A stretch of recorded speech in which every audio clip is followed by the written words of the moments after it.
Welcome to Malenadu vibes.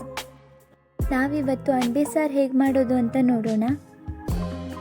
ವಿಡಿಯೋನ ಎಲ್ಲೂ skip ಮಾಡದೆ ಕೊನೆವರೆಗೂ ನೋಡಿ. ಮೊದಲಿಗೆ ಅಣಬೆನ ಕ್ಲೀನಾಗಿ ವಾಶ್ ಮಾಡ್ಕೋಬೇಕು.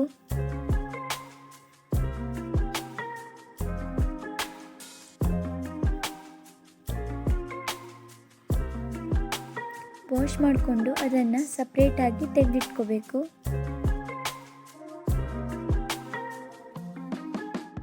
ನೆಕ್ಸ್ಟ್ ಅದಕ್ಕೆ ಮಸಾಲೆನ ರೆಡಿ ಮಾಡ್ಕೋಬೇಕು. ತೆಂಗಿನ ತುರಿ ಮತ್ತು ಕೆಂಪು ಮೆಣಸು, ಹಾಗೆ ಸ್ವಲ್ಪ ಅರಿಶಿಣ, ಬೆಳ್ಳುಳ್ಳಿ ಮತ್ತು ಹುಣಸೆ ಹುಳಿನ ಆ್ಯಡ್ ಮಾಡಬೇಕು. ನೆಕ್ಸ್ಟ್ ಅದನ್ನೆಲ್ಲ ಗ್ರೈಂಡ್ ಮಾಡಿ ಇಟ್ಕೋಬೇಕು. ಒಂದು ಕಡೆ ಅಣಬೆನ ಸ್ವಲ್ಪ ನೀರು ಹಾಕಿ ಬೇಯೋಕ್ಕೆ ಬಿಡಬೇಕು.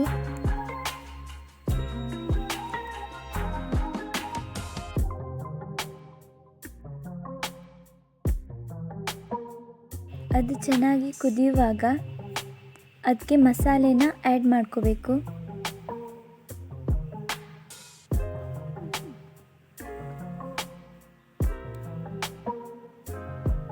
ಆ್ಯಡ್ ಮಾಡಿಕೊಂಡು ಅದನ್ನು ಚೆನ್ನಾಗಿ ಮಿಕ್ಸ್ ಮಾಡಿ ಅದಕ್ಕೆ ಇವಾಗ ಉಪ್ಪನ್ನು ಆ್ಯಡ್ ಮಾಡಬೇಕು.